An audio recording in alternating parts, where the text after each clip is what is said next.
And this represents what I call the survival trap, that we take actions in the immediate moment to serve a crisis or need without consideration for where the business needs us. Welcome back to Young Smart Money with me, your host, Apple Crider. Today we are sitting down with Mike Michalowicz. Mike is someone who has scaled 4 businesses past the multi-million-dollar mark, exited 2 of them, one of them to a Fortune 500 company. So this dude knows a little bit about starting and scaling businesses, to say the least. All of that was before he even turned 35. So this guy's got some experience, and he's got a couple books that I am a huge fan of. One of them is Profit First, which is actually the book that dictates the philosophy in that book dictates my entire accounting style with my business. So had a huge impact on me. My mom actually in her business uses the same accounting system. Fun fact. So she's the one that turned me on to this book. Super cool system. My business banker Ty over at US Bank did think I was crazy when I came in for the first time. Told him I wanted to open 5 different business checking accounts because that's part of the system. Sounds a lot more confusing than it is, but I would highly recommend you check out that book. But today we're talking with Mike about both that system, how to increase both the margins and then just the overall profits in your business through a couple different systems and strategies that he has outlined both in Profit First and then in his new book, Fix This Next, which is a tongue twister that I struggle with a couple times in the episode. So be prepared for that. So yeah, we're diving into basically his tools, his systems for increasing the profits in your business, because a lot of people they think they have a sales problem, but they actually have a profit problem, which Mike dives into how you actually diagnose whether you have a sales problem or a profit problem. It's quite simple, and most people they think if they just sell a little bit more, that's going to take them to where they need to be. In reality, it's not the case, and what they are really looking at is a profitability problem. So we're talking about how to diagnose that and then how to actually fix it once you realize that a profit problem is what you have. So I'm super stoked for this conversation. Again, Mike is someone who I respect a lot. His accounting system has really helped me out, both in just my sanity and then also increasing the actual margins of my business, which is always a good thing when you have that stability, when you have those profits in the bank that you can turn to whenever you need them, especially when there's crazy stuff going on in the world like there is right now. So without further ado, sit back, relax, and enjoy this conversation with Mike Michalowicz. All right, Mike, welcome to Young Smart Money. How are you doing today? I'm doing well, Apple. Thanks so much for having me. Yeah, it's my pleasure. So there's a couple things that I really want to dive into in this episode. So you just dropped this new book called Fix This Next. Take us a little bit behind the scenes and share with us how this tool kind of came to be. So I'm very blessed to have quite a few readers that now I'm in regular contact with. So I send out surveys often, and I reached out to my community and said, this is about 5 years ago. It takes me about 5 years to write a book. And I said, what's the biggest challenge you're facing in your business now? And the feedback was all over the place. In fact, some of the same people responded multiple times the same day with whole new business challenges. So it was clear to me that the biggest challenge business owners have is knowing what their biggest challenge is. That became the premise for this book. So that's what I explore in this is how do we identify what we need to work on? Because you know this, there is a constant stream of these apparent issues. We need to do this, we need to do that. We're putting out fires regularly. But what's the one thing that'll move our business forward? So that's the premise of this book. Sweet. And that's something that I am struggling with on a day-to-day basis, as I know a lot of our listeners are as well, as mostly young entrepreneurs. In addition to just having all of these crazy things going on in our businesses, just the fact that our brains aren't even fully developed to try to make these decisions and prioritize things is a whole nother set of challenges just on top of that. Yeah, and then we got this crazy insanity going on, right? With shutdowns and all this different stuff. It is sending all of us in this mess of stress. And how people respond normally to stressful situations is through usually either shutdown or more panic, more desperate moves. And so it is actually more important than ever now to have that deliberate pause, all these challenges going on, to stop for a minute to figure out what is the right thing to do. And so I'm hoping this tool and Fix This Next will provide that we can just pause for a moment, pinpoint what our business needs from us most, focus on that area to serve our business and move deliberately forward.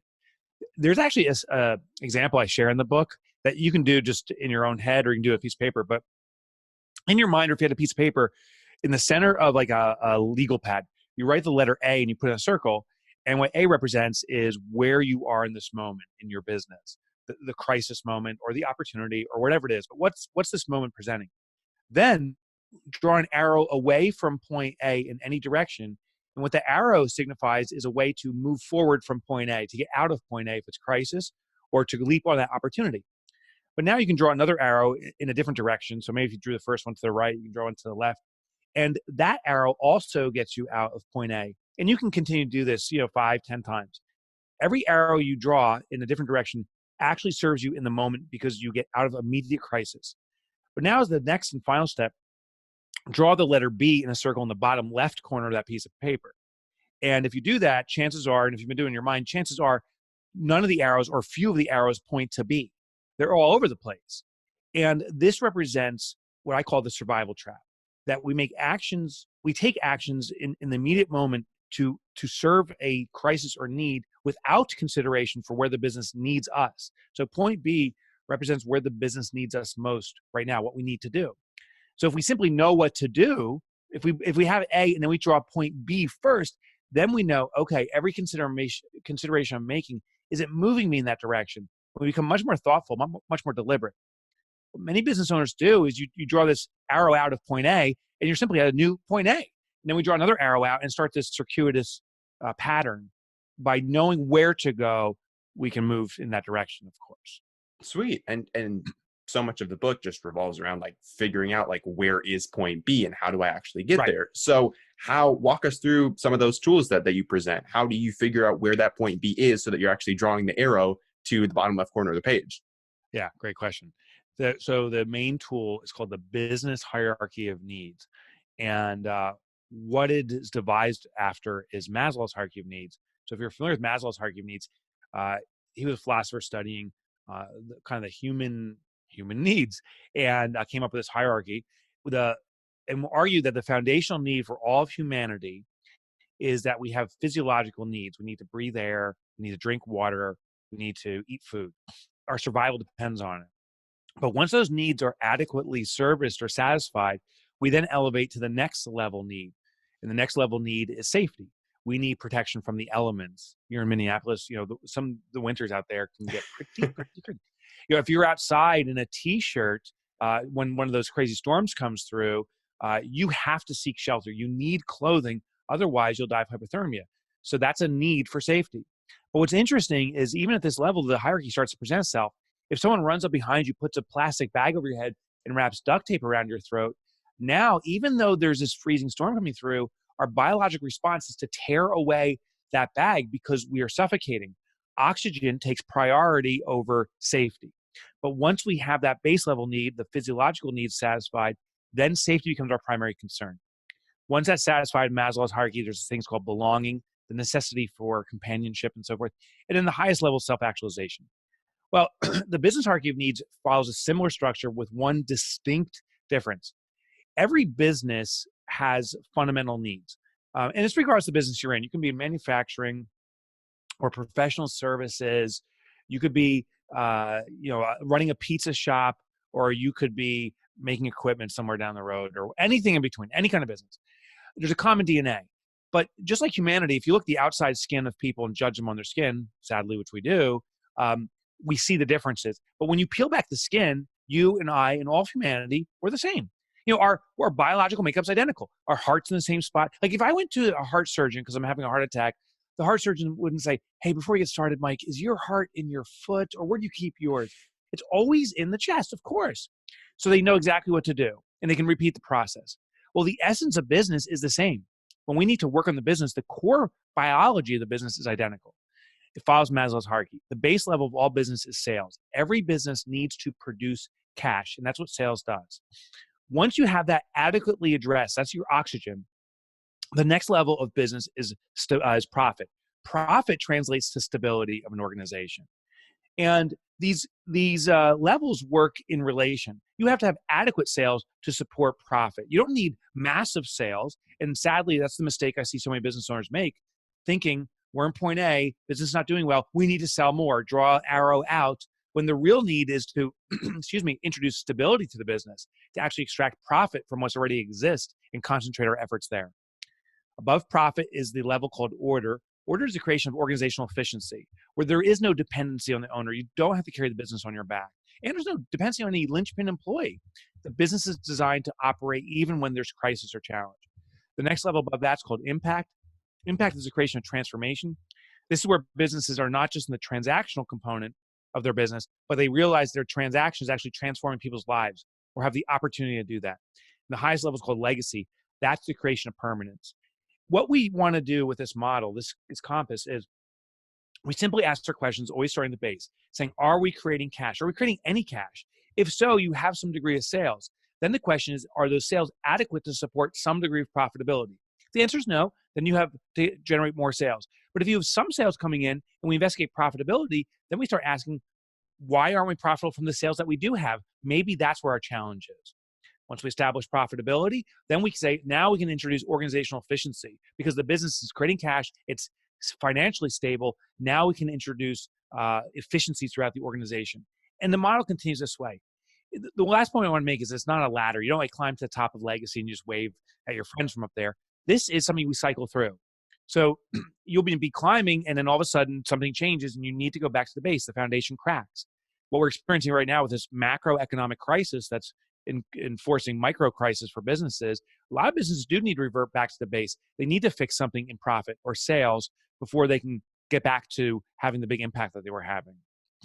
Sweet. That was an extremely valuable rundown of that tool. And I want to dive into specifically the profit layer because from what I've heard from a lot of our listeners, they have businesses, they're making some money, and this show is a personal finance show. So I think it's only fitting that we dive into the profit system. Yeah. So tell us a little bit more about, so if the listener establishes, okay, I have some cash flow coming in the door, but I'm not really taking anything home. Like I'm making sales, I'm picking up the phone, I'm going online, I'm selling stuff through my Facebook ads or whatever, but I'm not taking home any money at the end of the day. What are some tools, or like how do they dive into that profit layer and figure out, okay, where is the issue happening? Where are the inefficiencies? And where am I just like, where's the margin being lost? Yeah. So the first thing we always start off with is actually our lifestyle and define what we need for base level comfort. I actually call it lifestyle congruence. I talk about it and Fix This Next. That's the starting point of if you own a business or if you are a commissioned salesperson or just a professional of any type or to have any kind of job, we always need to define what is the base level of our comfort at home, not our aspiration. We will talk about that too, but it starts off with your base level of comfort. Because once you know your base level of comfort, then you know the minimum requirement you have before you'll start experiencing internal stress and discomfort. That translates into back to the business or the work you do of how many sales or how much sales you need. Once we figure that out and those sales aren't adequately supporting us, then we got to look at, if we're running a business, what are the things we have control over? And if we're not running a business, what do we have control over? Inevitably, we run too much cost. You know, one little hack, I did an event recently in response to the crisis. And one little hack that people can do is when you can't pay your bills or you feel this constant stress, don't cancel your credit cards and debit cards, but reissue them. And the difference here is that you call a credit card company or debit card company and say, please give me a brand new card, new number to protect the card because I think it's maybe not being used properly. But do not transfer over subscriptions and recurring payments. I want to stop on everything. And what will happen is now you retain your credit ability, but now you will get calls from all the people that were collecting on that card saying, what's going on? Something happened. And it's a great way to see who you've been paying. Because the problem, particularly in stressful times, is we're under such panic, we don't have the time or really the conscious ability to get into the nitty gritty. And therefore, these subscriptions or costs we're incurring will sustain. I did this myself. I had a gym membership I didn't realize for a year and a half that I wasn't using. I wasn't even paying attention. I'm embarrassed about that, but it's a reality. And I don't know if I would have caught it because there was too much other important things going on. So by simply reissuing the card, that came to light and I was simply able to cancel it because it was something I wasn't using. So I would look at cost control.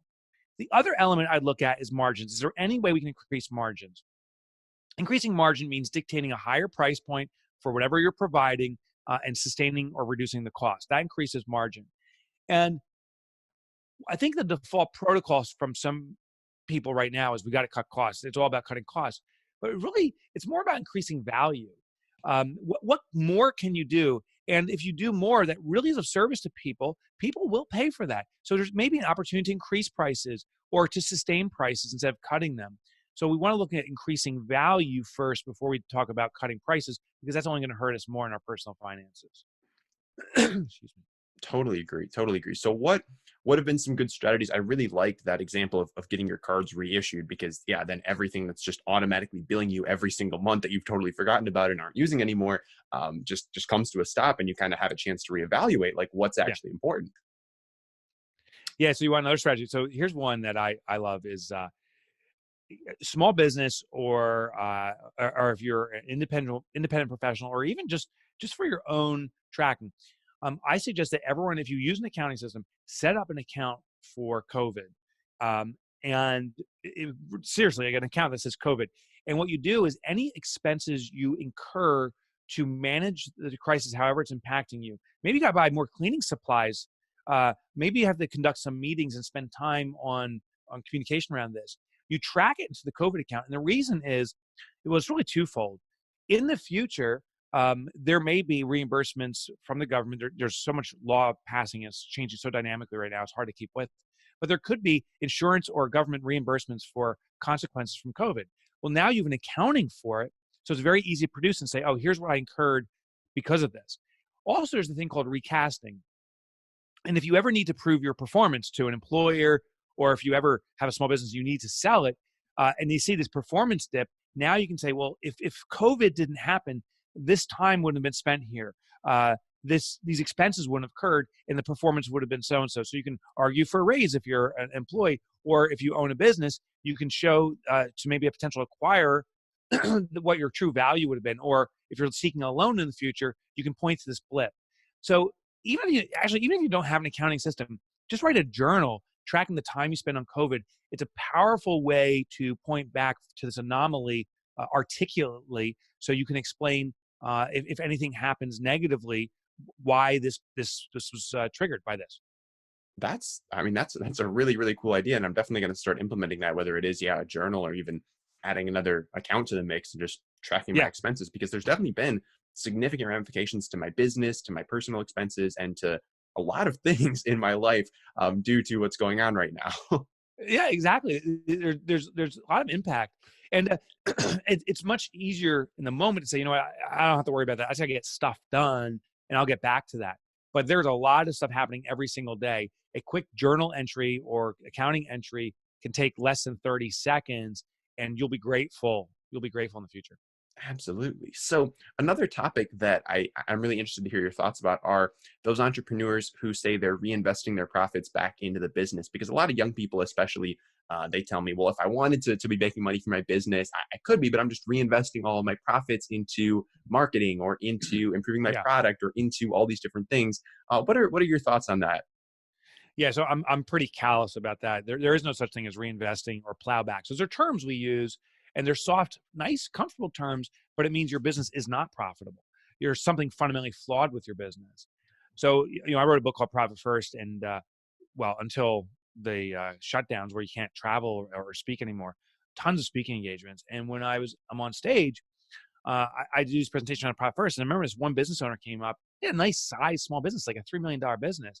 And she said, I saw your presentation, but I don't need to drive more profit. We had a 28% profit.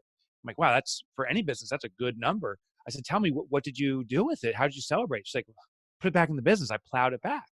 I said, well, what'd you do with it? She goes, well, the business spent all the money because we needed different tools and equipment. So I said, okay, so you had zero profit. You maybe had a nice soft accounting term you said as a profit, but you've no profit.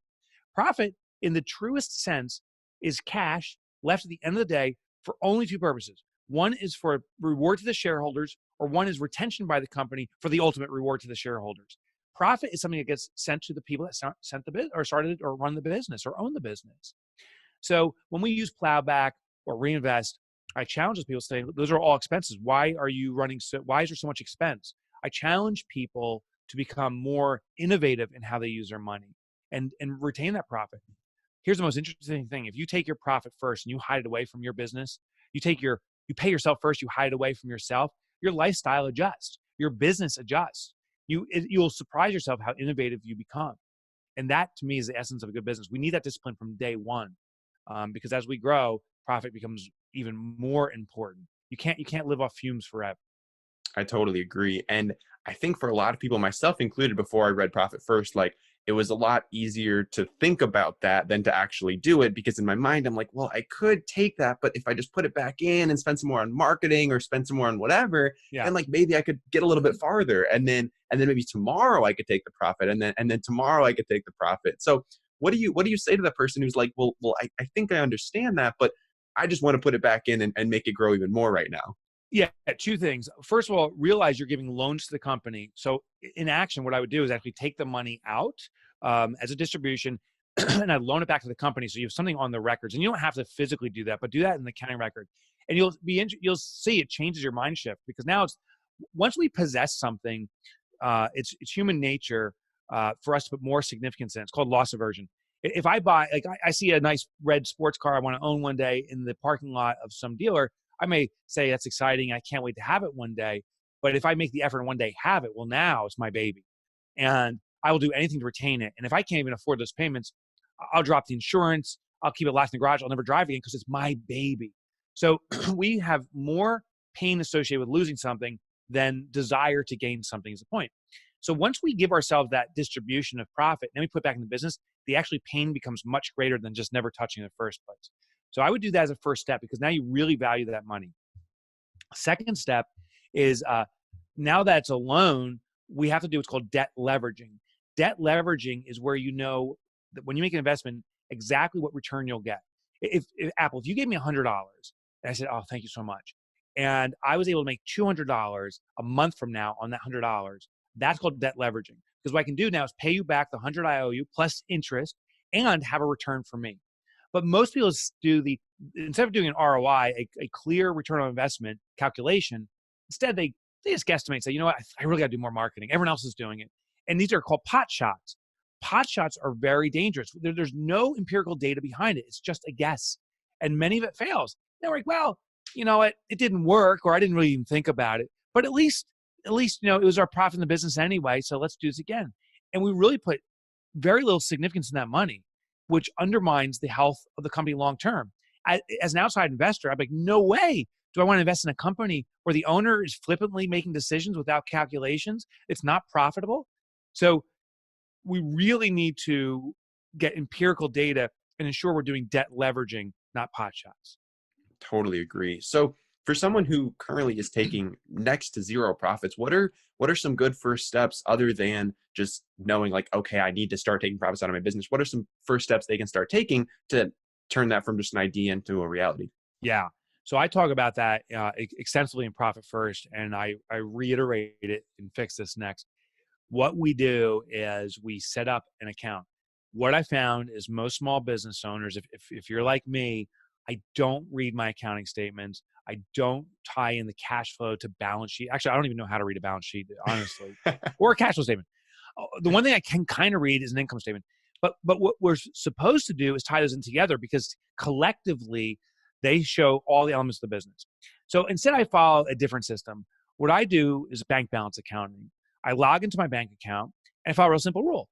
If I have money, I can spend it. If I don't, I panic to make more money. That's my system. Well, I realized that that system wasn't just unique to me. Many small business owners follow that system. And what I also found is it is in the best interest to get results for us not to change our habits, because changing habits is so hard. Instead, channel our habits, meaning can we maintain what we do, but put a system around it that actually drives the result we want, because then we're going to crush it. And that's what we do with Profit First. If you log into your bank accounts regularly to see how much money you have and if you can spend it, we're going to keep doing that. But we're going to change the system. We're going to set up multiple accounts. And we set up one account called a profit account, among others. Then when money flows in, we take a predetermined percentage of that money, 1%, 2%, ultimately more, and allocate it toward profit. You literally take your profit first. That's why I called the book what I called it. So if $1,000 of deposits come in and we say we're going to take 1% of that money, and by the way, if you've never had profit before, I suggest starting very slow and letting it grow. So start with 1%. $1,000 comes in, 1% of that's $10. And so now we allocate $10 to profit. And if you can run your business and the work you do off $1,000, you can run off of $990. But now you have $10 in a profit account. And I know it's going to happen next year. Like, oh my gosh, I actually have a little cash profit. and you keep allocating, it starts growing. Then you're like, well, if I do 2 or 3%, and you start building that profit muscle. So the lesson here is set up a distinct account exclusively and specifically for profit. Don't use it for any other purpose. It's just to go there, and profit's always out to reward you, the business owner, the professional, not to be plowed back in the business. We talked about that. So allocate 1%, let that muscle grow and go to 2 or 3%. And it'll start awakening you to the power of taking the profit first, and your business will automatically, with your direction, start adjusting and morphing to what it really should be running off. I totally agree. And it's been really cool as I've implemented Profit First over the last about a year now, just to see that profit account continue to grow, take those distributions. And I don't know, it's just a really cool feeling to see that, like, okay, this is like actually generating consistent profits that I'm able to go do stuff with. So and Apple, you've defined stability, right? So I can't speak for your feelings, but I presume that as this profit grows, you're like, hey, I feel a little more comfort that when tough times come, like we're experiencing now, I have a method and maybe even a little bit of a cash reserve. That's powerful.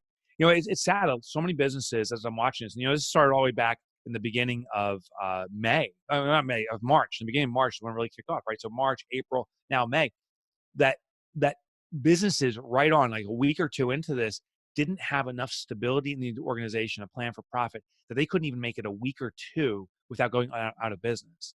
That's really a sad state of affairs. The businesses that establish a profit habit, even if you haven't had one historically, this is the time to start doing it. Start small, but those are the businesses that can sustain and get through a situation like we're in.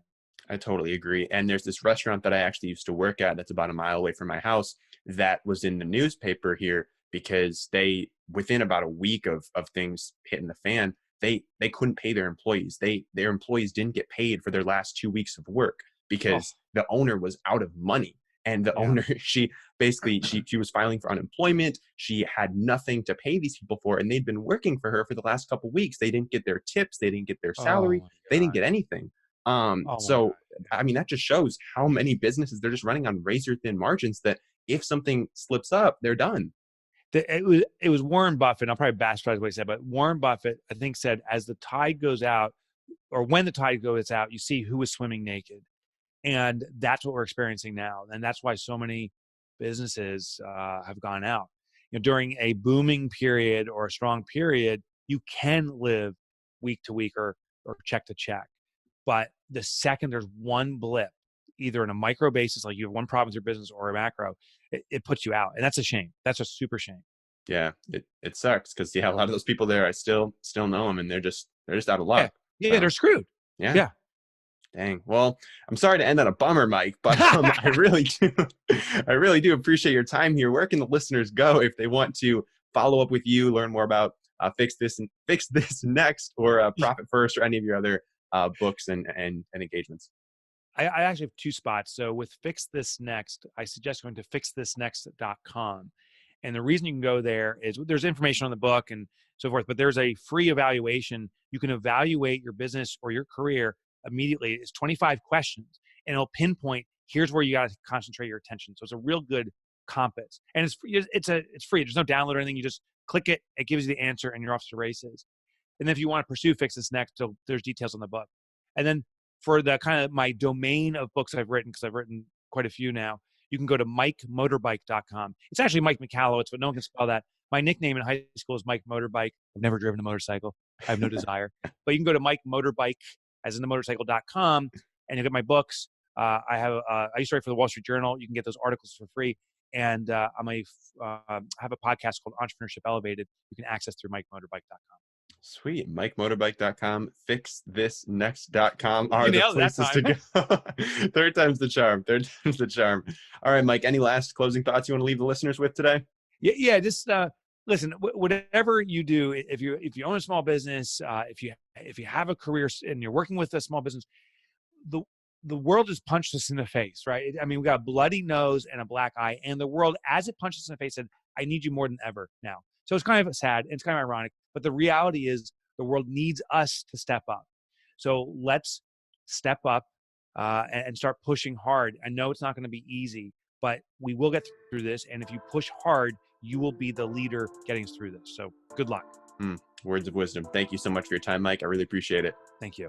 All right, so that is a wrap. Thanks again to Mike for hopping on the show. It was a blast getting to chat with him. And again, MikeMotorbike.com and FixThisNext.com are the places to go to learn more about Mike's systems, get his free tools, and all of that good stuff. Now, if you're listening to the show and you're new here or you haven't taken the time to drop a review on iTunes yet, that does mean a ton to me. I know over 200 of you have already done that. I've read every single one of the reviews, and they are just, it's super encouraging and also just informational to know what you guys are enjoying and what things that you see room for improvement on. So if you enjoyed this episode, or if you didn't, head on over to Apple Podcasts or your podcast listening platform of choice and drop a quick rating and review. It really does help out the show, and it shows me what you like and what you don't. Once you're done with that, if you want the show notes for this episode or the resources mentioned, head on over to applecrider.com or applecrider.com/resources, respectively. Apple Crider, spelled like cider, just throw an R in there. So that's CRIDER. Hope you guys enjoyed this episode, and I look forward to seeing you in the next one. In the meantime, stay safe and have a wonderful rest of your day.